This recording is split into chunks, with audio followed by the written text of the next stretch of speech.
ku tak dapat lupakan kebaikan yang ku terima. Pengorbananmu yang mulia jadikan kami berharga Tuhan. Pengorbananmu yang mulia jadikan ku berharga.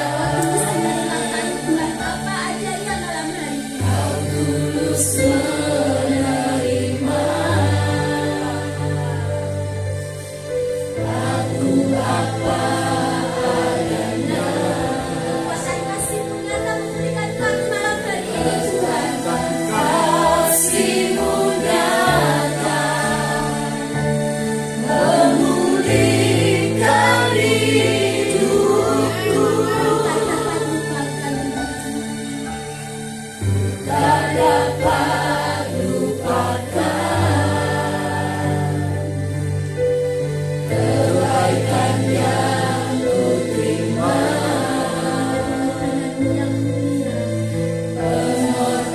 Pengorbananmu yang mulia jadikan ku berharga. Kau tulus menerima aku apa adanya. Kekuatan kasih-Mu nyata memulihkan hidupku. Ya Tuhan yang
mendengarkan kebenaran firman-Mu Tuhan. Engkau urapi hamba-Mu yang akan menyampaikan kebenaran firman-Mu. Kiranya Engkau yang berbicara lewat hamba-Mu, biar Kau singkatkan takdir yang ingin Kau nyatakan pada kami malam ini. Kami siapkan waktu kami, hati kami Tuhan, dan Kau yang ambil alih waktu malam hari ini Tuhan. Kau yang beracara dan Kau sendiri yang akan berbicara kepada kami malam hari ini. Kami siap malam hari ini Tuhan untuk mendengarkan kebenaran firman-Mu dalam nama Tuhan Yesus. Haleluya. Amin. Silakan kepada.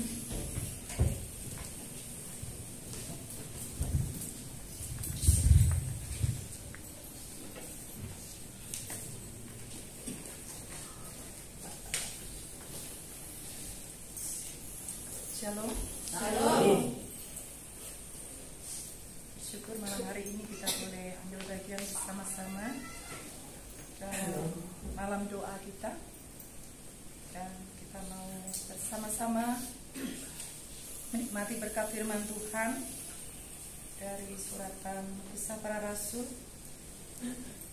Perjanjian Baru.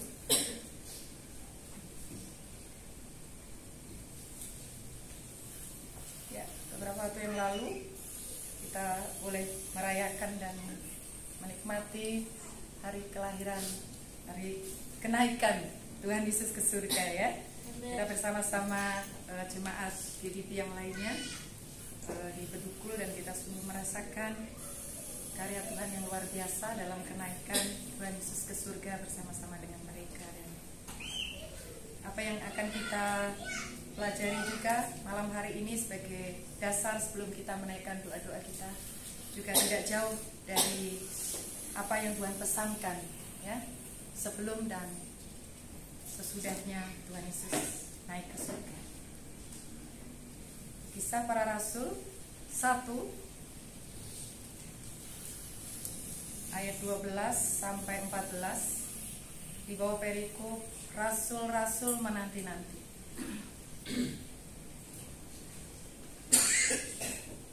Sudah dapat semua? Karena saya akan ajak Bapak Ibu Saudara untuk membaca bersama-sama ya. Karena firman ini bukan hanya untuk saya tetapi untuk semuanya. Bahkan semua kita yang juga mengikuti live streaming dari pembacaan firman pada malam hari ini, saya mengajak semuanya untuk membaca firman Tuhan ini. Rasul-rasul menanti-nanti. 1, 2, 3. Maka kembalilah rasul-rasul itu ke Yerusalem dari bukit yang disebut Bukit Zaitun, yang hanya seperjalanan sabat jauhnya dari Yerusalem. Setelah mereka tiba di kota, naiklah mereka ke ruang atas, tempat mereka menumpang. Mereka itu ialah Petrus dan Yohanes, Yakobus dan Andreas, Filipus dan Thomas, Bartolomeus dan Matius, Yakobus bin Alfius, dan Simon orang Selot, dan Yudas bin Yakobus.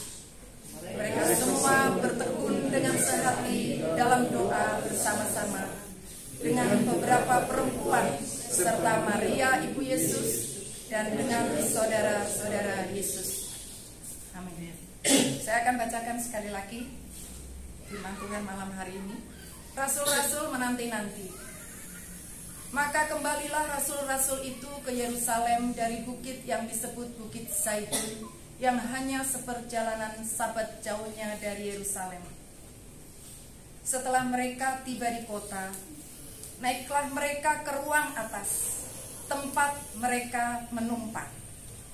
Mereka itu ialah Petrus dan Yohanes, Yakobus dan Andreas, Petrus dan Thomas, Bartolomeus dan Matius, Yakobus bin Alfius dan Simon orang Selot, dan Yudas bin Yakobus. Mereka semua bertekun dengan sehati dalam doa bersama-sama dengan beberapa perempuan serta Maria ibu Yesus dan dengan saudara-saudara Yesus. Amin. Untuk kebenaran firman Tuhan yang sudah kita baca malam ini, kita tidak akan membahas tentang 11 murid Tuhan Yesus yang dikatakan di ayat 13 ya. Tapi seperti judul perikop ini dikatakan, rasul-rasul menanti-nanti saya ambil tema firman Tuhan malam hari ini adalah bertekun dalam doa. Bertekun dalam doa.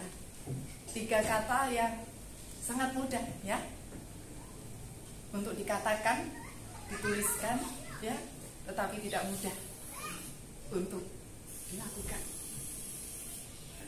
Karena ini tidak sekedar berdoa. Ada satu kata yang membuat judul atau tema yang kita bawa malam hari ini. Kegiatan doa ini tidak hanya dilakukan sekali, 2 kali, tapi berulang-ulang dan bahkan terus-menerus, tidak ada batasannya. Kenapa? Karena kata bertekun adalah satu kata perintah yang aktif.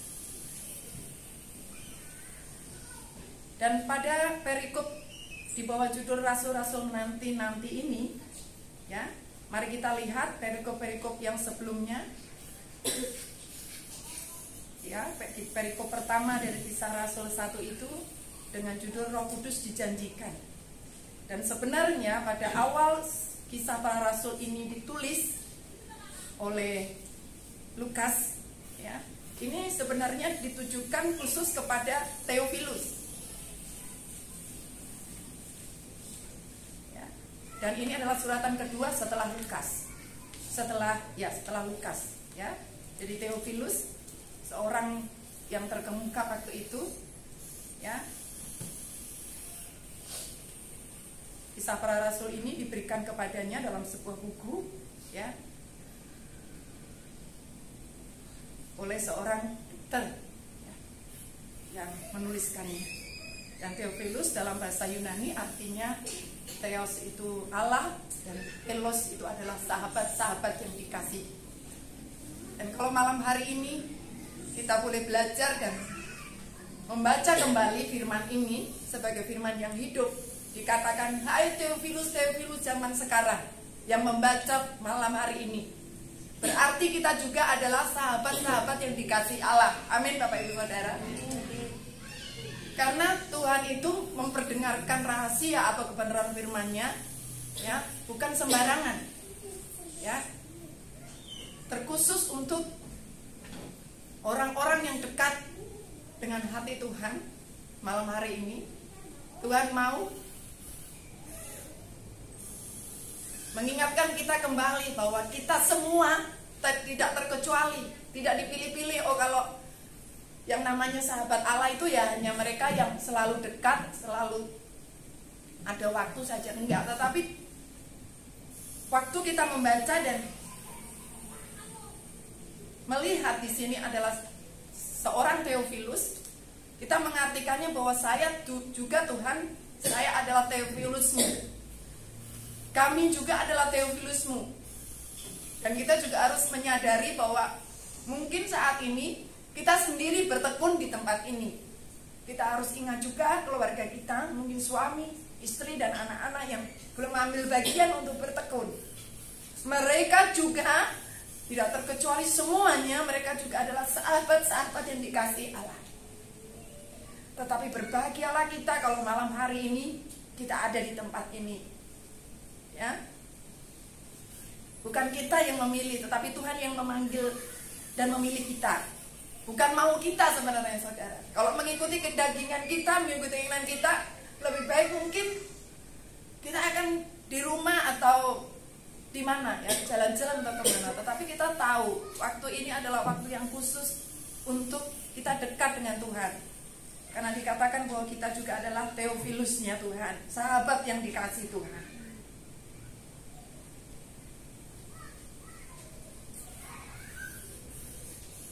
Ya, kenapa dikatakan menanti-nanti? Saudara, menanti itu adalah suatu kegiatan yang paling gak enak kan, ya. Apalagi tidak ada batasan waktu kapan datangnya atau mungkin kapan selesainya pekerjaan atau kapan Tuhan aku mendapatkan jawaban doaku. Menanti-nanti di sini tidak diteruskan menanti-nanti waktunya tertentu, tidak ada. Justru inilah yang membuat rasul-rasul itu bertekun untuk menanti, karena mereka sendiri nggak tahu ya. Kalau kita sekarang tahu setelah membaca firman ini, belajar firman berulang-ulang, mungkin dari hamba-hambanya kita tahu bahwa setelah kenaikan Tuhan Yesus ke surga 10 hari kemudian Roh Kudus dicurahkan. Tahu karena kita sudah melihat dan mempelajari sejarah ya. Tetapi pada saat itu rasul-rasul yang di antaranya nama-namanya disebutkan di sini bersama perempuan-perempuan ini, dan ayat 15 di situ dikatakan, coba dilihat di situ jumlahnya kira-kira 120 orang banyaknya. Banyak enggak? Banyak ya. Padahal tadinya 12, berkurang 1 karena 1 mengkhianati, dan akhirnya dia ambil langkah untuk selesai gitu. Ya, mengakhiri hidupnya. Hanya tinggal 11, tetapi ternyata berkembang, justru semakin ditindas ya, semakin banyak tantangan yang harus dihadapi oleh murid-murid yang memilih untuk mengikuti Yesus. Faktanya perkembangan atau pertumbuhan orang-orang percaya yang mau mengikuti Yesus jadi semakin banyak. Ya, jadi kalau saat ini mungkin kita dibatasi oleh kemampuan, keterbatasan kita ya, untuk melakukan suatu hal yang Tuhan mau ya. Entah itu kesehatan kita atau mungkin permasalahan kita, dan membuat kita, aduh Tuhan capek Tuhan, aku sudah lelah untuk berdoa. Sepertinya sudah lama sekali aku menantikan jawaban, tetapi tidak kunjung ada jawaban itu ya. Udah kecewa, karena kecewa itu kita sudah putus asa dan berhenti. Tapi berbahagialah kita malam hari ini yang ditegur Tuhan, termasuk saya juga, oleh teladan rasul-rasul yang menanti-nantikan ya suatu kuasa yang akan Tuhan berikan setelah kenaikannya ke surga, untuk kita kembali bertekun dalam doa ya. Tadi kita bahas pertama bahwa untuk bertekun kenapa harus menanti-nantikan, karena satu, tidak ada batasan waktu yang jelas ya pada saat itu. Dan juga saat ini waktu kita mengharap jawaban doa kita juga nggak tahu, karena hanya Tuhan yang punya kuasa untuk memberikan jawaban. Entah itu mungkin jawabannya besok, bulan depan, atau kapan, atau mungkin jawabannya Tuhan belum saatnya sekarang diberikan. Kita harus siap. Dan yang kedua adalah faktor apa yang dinanti-nantikan itu ya. Ini yang menjadi penyebab kenapa rasul-rasul itu menanti-nanti. Berarti ada hal yang penting. Mari kita baca ayat 4 dari Kisah Rasul 1. Pada suatu hari ketika ia makan bersama-sama dengan mereka, ia melarang mereka meninggalkan Yerusalem. Yang melarang adalah Tuhan Yesus sendiri, dan menyuruh mereka tinggal di situ menantikan, kita katakan sama-sama, janji Bapa, yang demikian katanya telah kamu dengar daripadaku. Jadi janji Bapa itu ya tidak orang lain yang menyampaikan ya, tetapi keluar langsung dari mulutnya Tuhan, yang sudah disampaikannya pada waktu pelayanan sebelum Tuhan Yesus, bahkan sebelum Tuhan Yesus disalibkan, ataupun mungkin pada saat 40 hari setelah kebangkitannya. Hal-hal yang akan terjadi, termasuk juga janji Bapa itu sudah disampaikan Tuhan ya. Di ayat 2 sampai 3 kita kalau akan renungkan lagi di rumah bisa ya. Di situ diulang-ulang ya, disampaikan oleh Tuhan, diajarkan oleh Tuhan selama 40 hari setelah kebangkitannya, bahwa Tuhan berbicara tentang kerajaan Allah, yaitu kedatangannya memerintah di atas bumi itu, dan bagaimana nanti akan kelanjutannya terjadi. Semua diajarkan. Dan ada satu hal yang istimewa dikatakan di sini, kenapa harus dinanti-nantikan? Karena itu mengandung unsur janji. Waktu dikatakan janji Bapa dan kita menangkapnya, berarti janji itu dimiliki oleh seorang yang sangat besar kuasanya. Karena B-nya ini pakai B besar. Kita anak-anaknya, kita sahabatnya, kita diberikan janji ya oleh Bapa kita. Dan ayat 5 dikatakan bahwa kalau Yohanes membaptis dengan air, ya, maka tidak lama lagi kamu akan dibaptis dengan Roh Kudus. Dengan Roh Kudus, padahal mereka tidak merasakan dalam hidup mereka ada Roh Kudus karena mereka masih dibelenggu oleh kemauannya untuk bayangannya hanya gini. Oh, Tuhan datang, penyelamat Mesiasku datang, juru selamat datang. Di ayat 6 dikatakan kepentingannya hanya untuk memulihkan kerajaan bagi Israel, kerajaan yang di dunia yang bisa dilihat. Tetapi sebenarnya jauh daripada itu tujuan Tuhan kenapa harus menceritakan berulang-ulang tentang kerajaan Allah. Karena Tuhan mau umatnya tidak hanya memikirkan tentang kerajaan dunia ini, tetapi yang lebih penting dari semuanya, yang harus dibicarakan, yang harus disaksikan, yang harus digenapi adalah tentang kerajaannya, kerajaan Allah. Dan ayat 8 mengatakan, ini yang dinanti-nantikan, ya, yang dikatakan janjinya, janji Bapa. Ayat 8 mari kita lihat bersama-sama. Tetapi kamu akan menerima kuasa kalau Roh Kudus turun ke atas kamu. Dan kamu akan menjadi saksiku di Yerusalem dan di seluruh Yudea dan Samaria dan sampai ke ujung bumi. Amin. Inilah janji Bapa. Dalam Matius 28 dikatakan juga dalam amanat agung bahwa Tuhan mau supaya kita menjalankan apa yang Tuhan perintahkan. Tetapi tidak berhenti dari situ. Tuhan memperlengkapi kita setiap anak-anaknya yang percaya, sahabat-sahabatnya Allah, rekan sekerja Allah. Bukan hanya sekedar memerintahkan untuk pergi dan jadikan semua bangsa muridku dan baptislah. Tidak. Tetapi Allah kita yang besar itu selanjutnya memberikan kuasa penyertaannya untuk setiap kita yang mau. Bukan semua kita yang bisa, bukan. Tetapi semua kita yang mau. Saat ini juga contohnya simpel aja. Seperti kegiatan kita setiap Rabu. Siapa yang gak mau diberkati? Semuanya pasti mau diberkati kan? Tetapi sebelum diberkati, kita punya hati untuk menyediakan waktu kita, hidup kita, di antara semua kesibukan dan yang lain-lain, untuk ambil khusus waktu. Sekalipun kita mungkin nggak bisa sama-sama di sini karena kita sakit mungkin, atau mungkin kita nggak bisa tinggalkan rumah, jangan pernah tinggalkan kesempatan ini. Karena di dalam doa itu ada, kalau mau lebih spesifik lagi, Tuhan adakan waktu ini karena Tuhan mau berhubungan dengan kita. Dan sebenarnya yang perlu itu kita.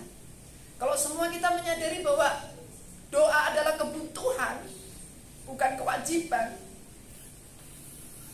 mungkin tidak hanya sekedar Rabu loh kita datang, atau mungkin tidak sehari sekali, tetapi mungkin kita ingat lagi bahwa banyak tokoh-tokoh iman dalam firman-Nya yang mengajarkan bahwa berdoa sampai ambil waktu 3 kali, ya, pagi, siang, malam, ada yang 5 kali, ada yang 7 kali. Karena mereka tokoh-tokoh iman itu merasakan bahwa doa itu suatu kebutuhan untuk berhubungan dengan. Dan pada saat kita menyadari bahwa doa itu adalah suatu kebutuhan untuk kita berhubungan dengan Tuhan, maka tidak ada kata tidak lagi untuk selalu bersekutu di dalam doa dan bertekun. Ya, mungkin 2 poin itu saja yang saya bagikan. Jadi yang pertama, bahwasanya di dalam menanti-nantikan janji Bapa itu tidak satu orang pun yang tahu sebenarnya. Kalau pada saat Nats ini memang tidak tahu, tapi akhirnya tahu kita ya bahwa 10 hari kemudian Roh Kudus dicurahkan. Tetapi mari kita artikan juga bahwa menanti-nantikan di sini ada juga kapan Tuhan akan memberikan kita kemampuan untuk lebih lagi menangkap apa yang menjadi kemauan Tuhan, kehendak Tuhan. Ya, terlalu banyak yang Tuhan mau supaya kita kerjakan, saudara. Tanpa kita punya hubungan yang dekat dengan Tuhan, bertekun dalam doa, kita nggak akan bisa ngerti. Ya, sekalipun kita mungkin rajin dengar firman atau khotbah, ya, tetapi kalau kita nggak terkonek atau terhubung sendiri, ya, secara pribadi ada kemauan untuk mengenal, tidak mungkin bisa. Dan berbahagialah kita kalau malam hari ini Tuhan tegur kita lagi untuk satu hal ini, yaitu menanti-nantikan dengan bertekun di dalam doa, menanti-nantikan kuasanya untuk tetap bekerja. Ya, jangan hanya puas dengan apa yang saat ini Tuhan kerjakan, tetapi untuk besok dan selanjutnya masih terlalu banyak PR kita yang tidak mungkin bisa kita atasi sendiri tanpa kita mengandalkan kuasa Tuhan. Jadi ingat, ya, tetap menanti-nantikan dengan berdoa, dalam bertekun dalam doa. Yang kedua, ingat bahwa Tuhan sendiri yang menjanjikannya, maka Dia tidak mungkin melupakan. Dia pasti menepati janjinya, karena Dia Allah yang besar, Dia yang punya kuasa untuk menjawab dan menggenapi setiap janji-janjinya. Tidak sembarangan. Kalau kita yang diberikan janji oleh Allah kita yang besar. Orang-orang dunia yang tidak punya pengharapan, mungkin mereka bingung. Nah, nanti gimana ya? Kehidupanku setelah mati gimana? Sekarang gimana? Kerajaan aku bisa menikmati kerajaan Tuhan dalam dunia ini? Pasti akan seperti fantasi atau imajinasi yang nggak akan ada kita bisa rasakan, ya. Tetapi waktu kita terhubung tadi, ada kedekatan dengan Tuhan karena kita merasakan janji itu tidak hanya nanti loh, tapi sekarang juga sudah bisa kita alami dan terus kita akan alami pada saat kita mengerti dan menyadari. Ingat, Tuhan itu kalau berjanji pasti benar. Amin. Ya. Bila dua pokok perenungan ini boleh memberkati kita semua dan memampukan kita untuk selalu bertekun di dalam doa. Mari kita berdoa.